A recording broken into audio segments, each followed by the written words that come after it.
Years ago, probably about I don't know how long, a few months after Josh passed away, I found a book that had a whole list of sayings he had completed. It had like the beginning of a sentence, and then he filled in the end of the sentence. And one of them was, "My greatest need is," and he wrote, "to be known." And then I went through the list, and another one said, "My greatest fear is," and he said, "to be known." My greatest need is to be known. My greatest fear is to be known. That resonates with me too. I think we all want that connection. We especially want that connection with our God, and we get restless and we get depressed and we feel distant, or things just aren't where we think they could be in our relationship with Him. And we have that need, and yet we have that fear, even as long as so many of us have known Him.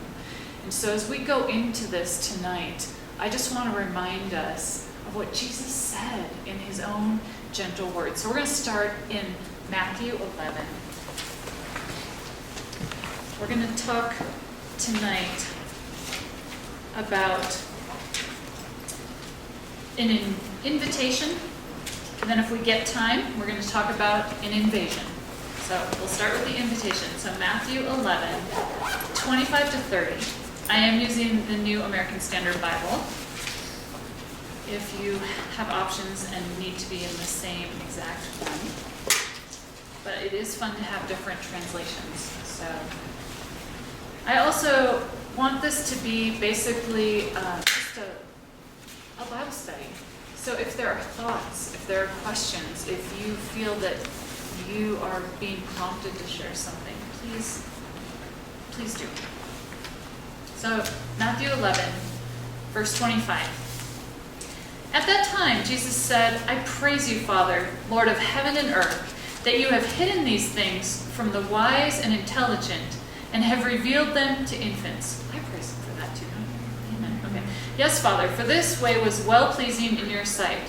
All things have been handed over to me by my Father, and no one knows the Son except the Father, nor does anyone know the Father except the Son, and anyone to whom the Son wills to reveal Him. Come to me, all who are weary and heavy laden, and I will give you rest. Take my yoke upon you and learn from me, for I am gentle and humble in heart, and you will find rest for your souls. For my yoke is easy and my burden is light." As I looked through these very familiar verses, how many of you here have ever done a Bible study on these verses, or heard a sermon on these? Yeah, everybody, right? Okay, so it's hard when we come across a familiar scripture, I think sometimes to take it in because it is familiar. Well, we know Jesus offers us rest, and we know He offers us all of that, but I hadn't really looked very closely, for me anyway, at verses 25 through 27, that He's praying and He's praising God. And He doesn't start here with us. He starts with His Father. And He acknowledges out loud so we can hear that this isn't for the intellectual person. Of course, we know it is for the intellectual person, and it is for everyone, but this is for anyone. Anyone not who is strong enough or smart enough or even humble enough. This is for anyone that Jesus chooses to reveal the Father to. And it is up to Him, and it is dependent on Him, and He calls us, and He is the one. This word "know" in verse 27 in the Greek is not the gnosis. There's there's probably 10 different Greek words for to know, but there are two kind of main ones that are used. Gnosis, which means to be familiar with, to be aware of, to maybe even have studied academically. And then there's the word that is used here in the Greek in verse 27. No one knows the Son, nor does anyone know the Father. The epignosis. I listened to this Jewish man, and Laura and Danny, we studied this summer when we were studying 2 Peter. But it's the word epignosis. It sounds like epignosis to me, but it kind of looks like an epic gnosis. It has that EPI in front of it. And this big knowing. It's not just this academic knowing. It's not even like a really well-studied knowing. It is an experiential knowing. For some reason, about a year after Josh passed away, I had the great idea that I should run a marathon because I felt like I'd already emotionally run a marathon. And that was a great idea because I didn't work out, I didn't run. I just knew I had to run this marathon. Well, I got a book from a friend who had run several marathons called The Non-Runner's Marathon Training Guide. Isn't that great? There's a book out there called that. And so I read it, and I, kind of got the whole scope of what it would be. But until I started training, I didn't really know what the running was like. I didn't have a big gnosis of the running. And I knew a marathon was 26.2 miles. I even studied the route a little bit before I got out there. It was in San Diego, and if you go a week early to San Diego, the altitude training doesn't help you, just so you know. At least it didn't. But I had a goal just of finishing the race, and I had heard about the wall, and I had studied about that and how to break through that wall that you get to when you are just out of not just your physical strength, but your mental and emotional strength. And then I had a big gnosis of the wall. And at about mile 20, between mile 20 and 21, I had a pain in my right hip that I had never had in all of my training. And I had this pain in my hip, and I was praying for someone during each mile. When I got to mile 21, I was going to be thanking God for Josh, and then I was going to be, I don't know, I had all these grandiose plans. And you know what? I felt mad. I was mad. I was mad that Josh had died and that I had to run this stupid marathon to work through all of my grief. And I was in pain, and so I finally stopped at the next med tent. They gave me ice, they gave me Tylenol, I put some ice on my back, and the guy came over and he said to me, "The shuttle is coming and we can give you a ride to the finish line." I shoved that ice pack at him. I said, "Don't you know who I am?" He's like, "No." I mean, I was runner 20007, 20,007. So he didn't know me. So I'm finishing this race. And I went on, and God was so good. He brought me a running partner to run with for a few miles. And then someone from my group, there was a whole group of us, 15, they all finished like 3 or 4 or 5 hours before I did, but that was fine because they were, and I just thought nobody would be at the finish line that knew me. Well, this guy Mitch was there, and he came with me and he's on the phone. "I found her!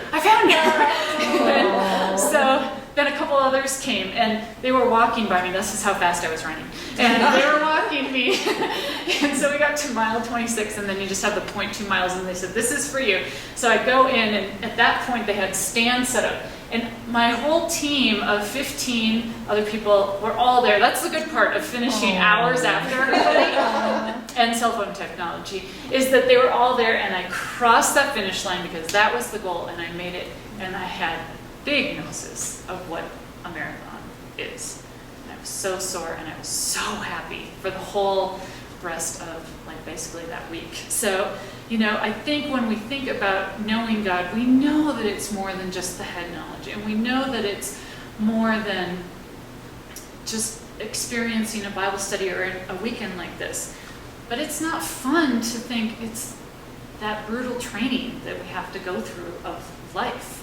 I don't want to do that. I don't want to experience those things to have to know Him.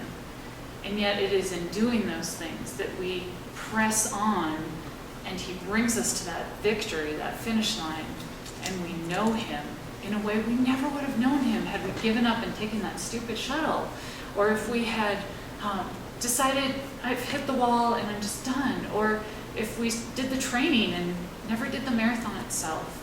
And I think God wants us to go farther than we have ever gone before with Him. And I might have meant to say further, but I say those backwards all the time. Okay, so Jesus comes and He talks about this big gnosis, this "I know you, God, and you know me, and I can make you known to the others. And I praise you, God, that you've revealed this in your own wisdom to whomever I choose." And then he goes on in 28, come to me, all who are weary and heavy laden. And that weary in the Greek is over-exhausted from labor. And I know as women, you probably don't know what that feels like, but we'll just kind of imagine now being over-exhausted from hard work. I mean, it's overexertion. It's, you are bone tired. All who are weary. And he contrasts that with rest. And in verse 30, an easy yoke, something that is easy. And that restful spirit that he offers. And then he talks about being heavy laden, and that is just what it sounds like. It means carrying a heavy load. And of course, the heavy load that we all come into life with is the burden of sin, of being sinful. So we know Jesus is offering this invitation to salvation, but I think we know he's offering it to us as well, those of us who have known him for so long, to say, beloved, just set that down. You picked that up and you started carrying it, and I never meant for you to be carrying that load, because my yoke is easy and light. That doesn't mean life is easy, of course we know that, but his way is not the way of the world. We don't have to struggle on our own. In verse 29, I love how he talks about taking his yoke upon him, and that picture, I had Farmer Boy. Who's read Farmer Boy by Laura Ingalls Wilder? Okay, on the outside you see the two little oxen that Almanzo got, and for Christmas or his birthday, I don't remember which one, he got the yoke to put on his two little oxen, and they're just, they're there. So they move the same direction, and they have to do everything together. And I love how Jesus says, come on, yoke up with me. My yoke is easy. I'm going to lead you. You're going to want to wander this way, and I'll be able to bring you back this way. So, put on my yoke. And I think there can be that sense of he's the farmer boy, or he's also the one with us, walking with us in the yoke and guiding us. And we know the farmer is not going to lead his oxen into danger or into trouble, and certainly that is not God's intent either. And then when he says, learn from me, some of you might have it in your translation that it says, learn of me. And in the Greek, it means both. That word apo means of and from. So both translations are right, meaning that Jesus is both the subject that we're learning and the teacher of what we're learning. Another place we see this is in Ephesians 4. And Ephesians 4:20, he is talking about learning Christ. And he says in verse 20 and 21 of Ephesians 4, Paul writes, but you did not learn Christ in this way. If indeed you have heard him and have been taught in him, just as the truth is in Jesus. So you're learning Christ, he's the subject, and you have heard him, he is the teacher, and you've been taught in him, and that has that sense of he is the very atmosphere, he is the very schoolhouse in which we are learning. And so Jesus is not just in here or in here, he is the one who is actually surrounding us, and we are in him learning. And that's what he says here, come, learn of me, learn from me, and find out what life is. For I am gentle and humble in heart, and you will find rest for your souls. Now right there, Jesus quotes himself from Jeremiah 6:16. And what Jeremiah is talking about there is you could have had rest for your souls. You would have found rest for your souls, and you refused it. Back in Jeremiah 6:16, thus says the Lord, stand by the ways and see and ask for the ancient paths where the good way is, and walk in it, and you will find rest for your souls.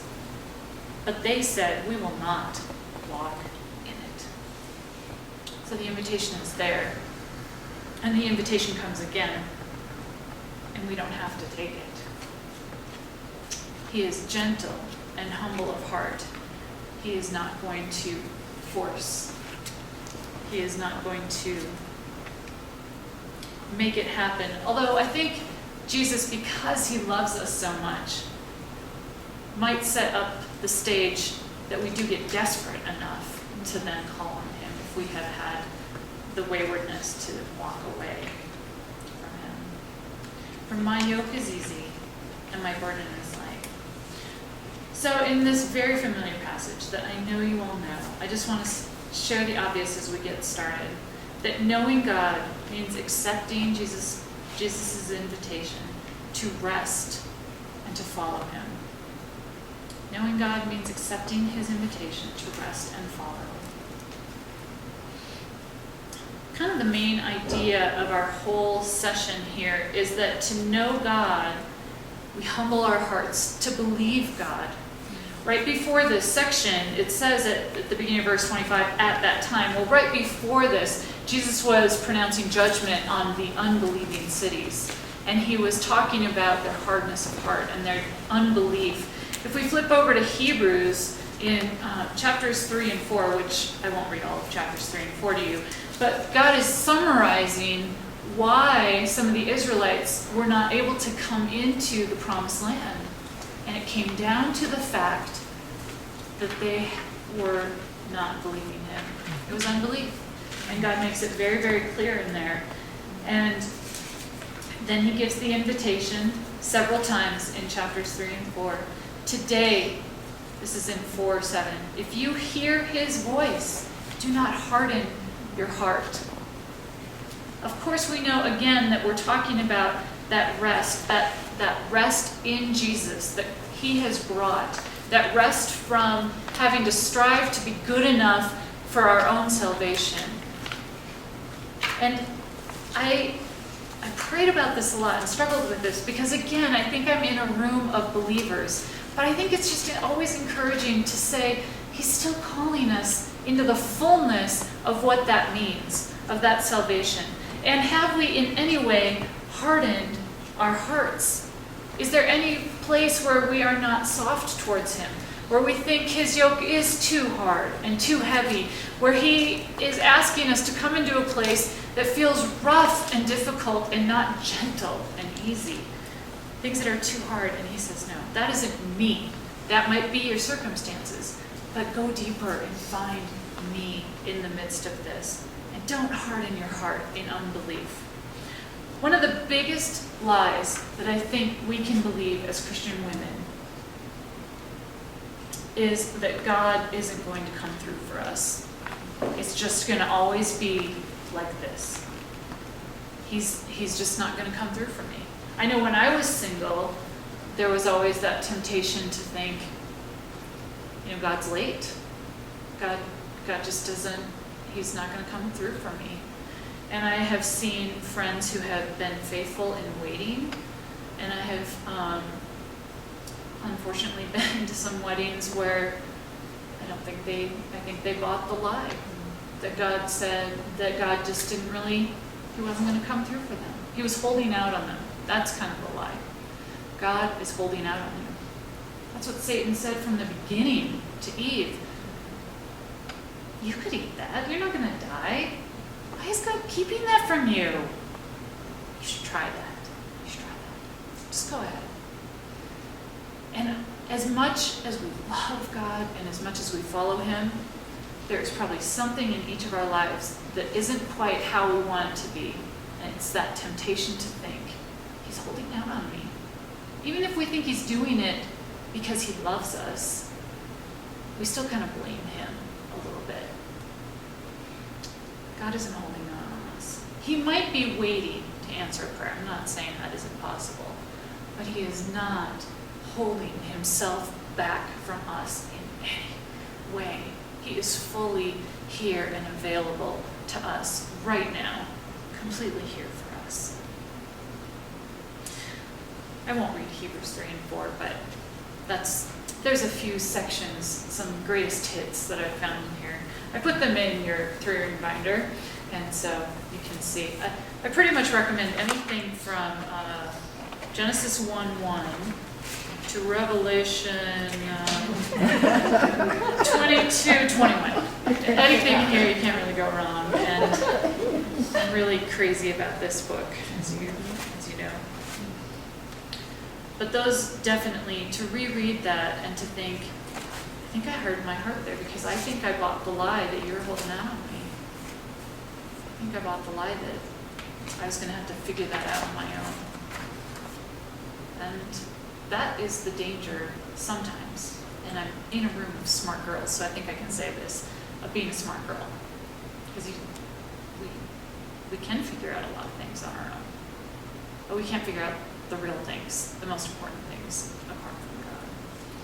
So to humble ourselves and to put that yoke on again, to put down those heavy things we were carrying, and to say, okay, today I hear you, and I'm not going to harden my heart.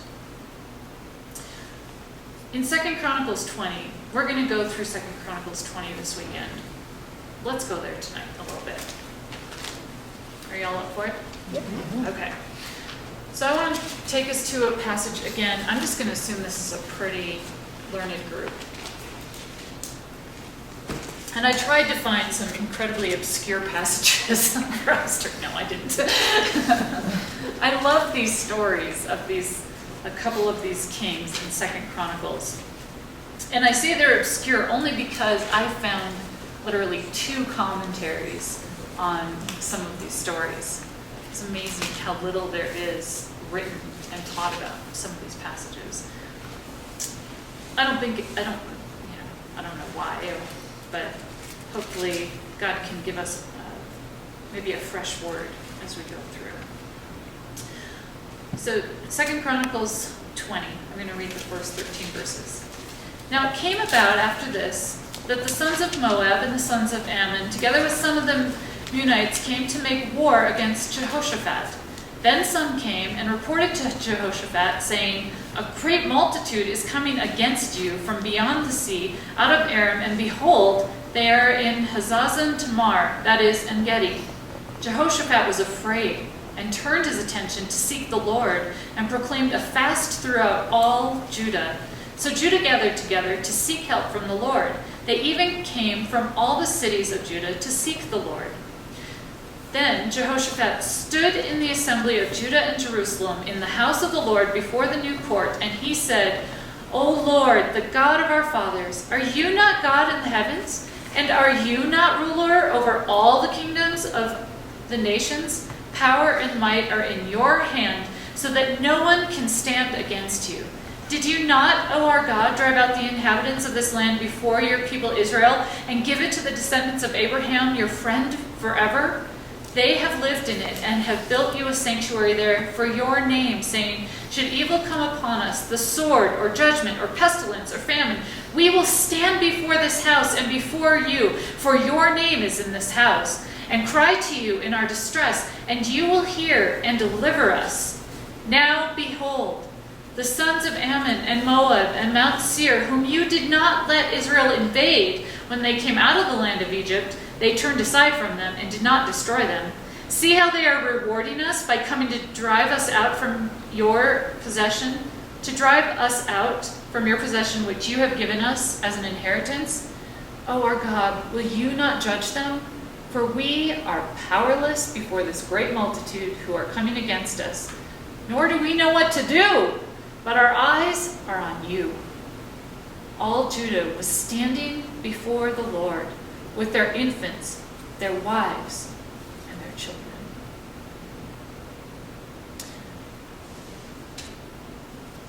Right before this, now it came about after this, verse 1. After what? Well, there were a string of bad kings in Judah, and then Jehoshaphat comes along, and he starts making these fantastic reforms. He starts turning his own heart back to God and bringing some of God's covenant back into play a little bit. He doesn't do it all, and we're going to read more about that tomorrow, but he does do some reforms, and most importantly, his heart had been turned toward God.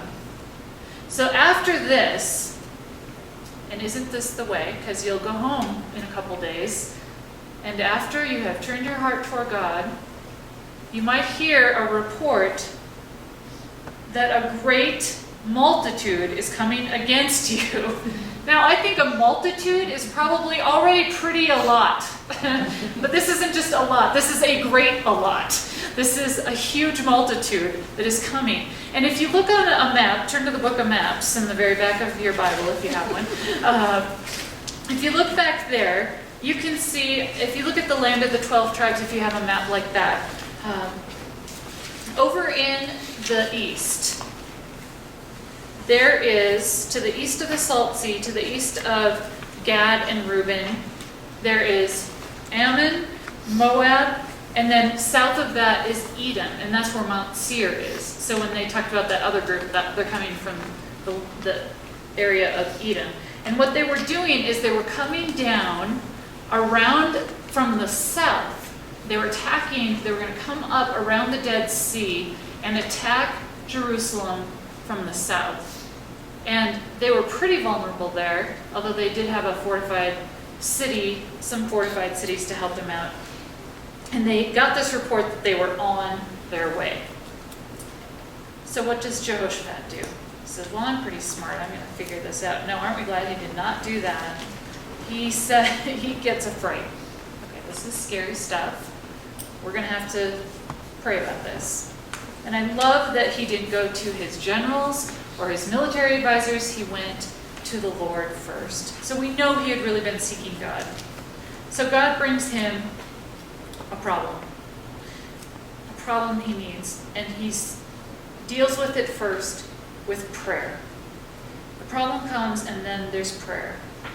And if you go through, and this is just another suggestion, if you don't have already something you maybe brought for a personal Bible reading this weekend, is to go through this prayer and see how many times does he say, God, you, your name, your reputation, you did this, you, and he puts it on God.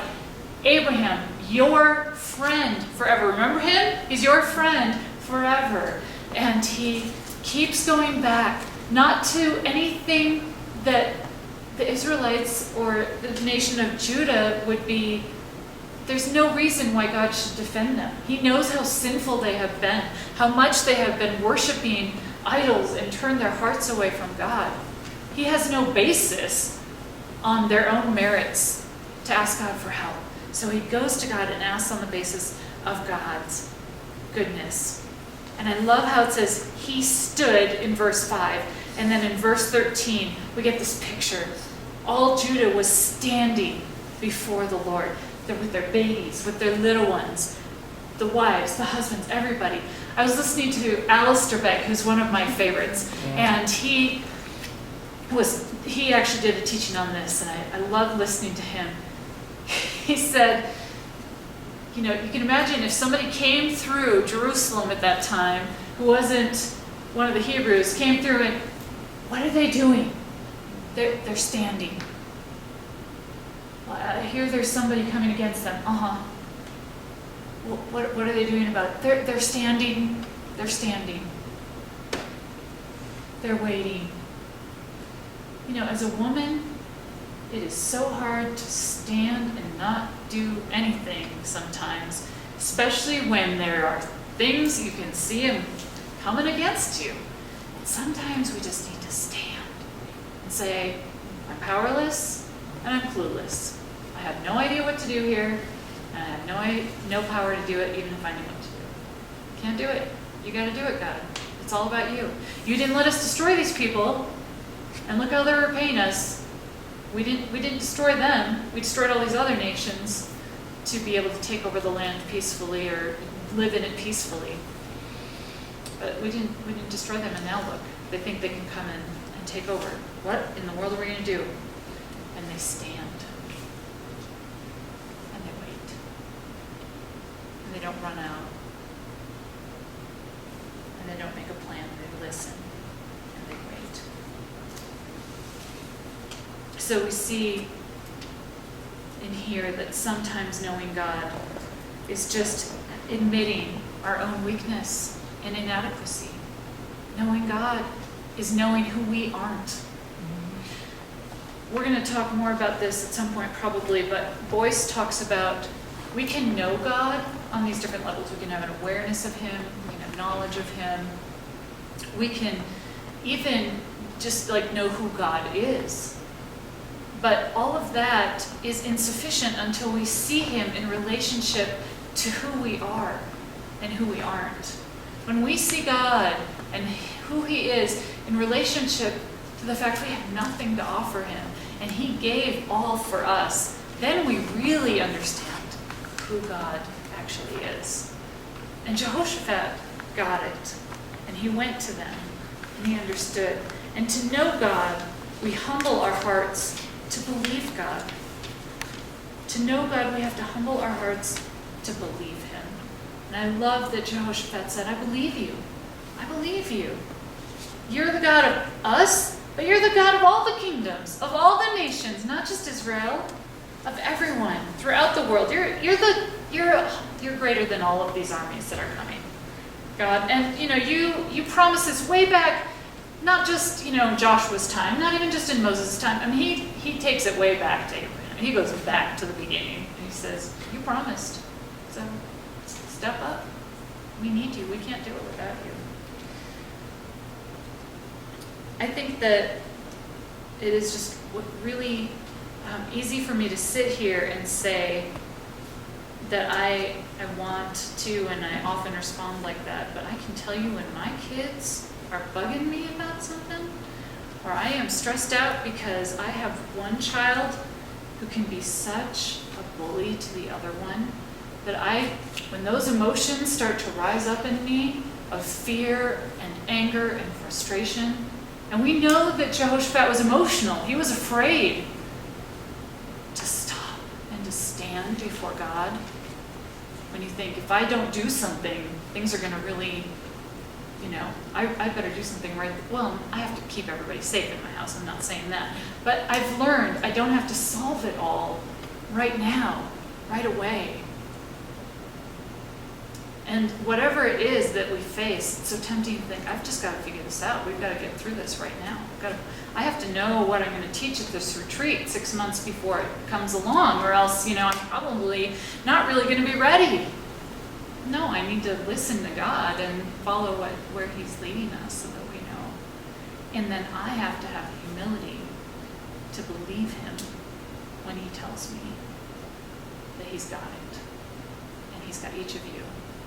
And he's got all of this in his hands. So for all of us, especially me, and this is probably mainly for me, to say, I don't got it all together. I have a great need. My greatest need is to be known, and my greatest fear is to be known. But Jesus, you invite me to be known. Alistair Begg, when he started his message on this section, he talked about he's Scottish, his first American football game that he saw when he was 16. And what he remembers most is that, well, two things. First, I guess one team totally trounced the other team, and it was just like this massacre of a football game. And the other thing he remembers are the cheerleaders. And he says, no, not like your warped minds are thinking. He said what he remembers are the cheerleaders for the losing team who said, you can do it, yes you can, you can do it, yes you can, yes you can, yes you can. And they said it over and over and over again, even though as the game went on, it was really clear that no, they couldn't. No, they couldn't. They can't. And so we're not going to come together here and say, you can do it. Yes, you can. Yes, you can. Yes, you can. Because you can't. No, you can't. And we've all gotten to that place, I know, probably over and over again, where we said, no, I can't. But I am praying that someday I can reach this level of maturity where Jehoshaphat was at, that when I first hear about trouble and those emotions first rise up in me, that the first thing I can do is stand up and say, I can't do it. No, I can't. But yes, you can. Let's pray. God, I love you. I love that you have invited us on so many different levels to really know you. God, we aren't here seeking something that has been conjured in a human way.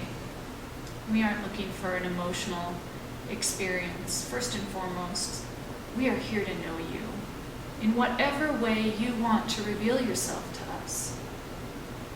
And I pray that you would do that for each of us here this weekend. I thank you that in this great age of tremendous self-esteem and often being given positive thinking and reinforcement messages, that you tell us the truth, that we can't, but that you are here and you can, and you want to, and you are able, and so far beyond able to do whatever needs done. God, I thank you that you are not holding out on anyone here, that you are offering the fullness of yourself to each one of us. Lord, I pray that we would have any lies like that revealed to us this weekend, that we could bring those to you. Any other thoughts that tempt us to not believe you, God, I pray that you would bring those to the surface quickly this weekend, that we could deal with those, and we could get to the truth, and we could know you, the truth, the way, the life. Jesus, you're so smart, you're so good looking, you're so amazing. You're so humble and gentle and attractive to us. Forgive us for not gazing on you, for not just standing in your presence.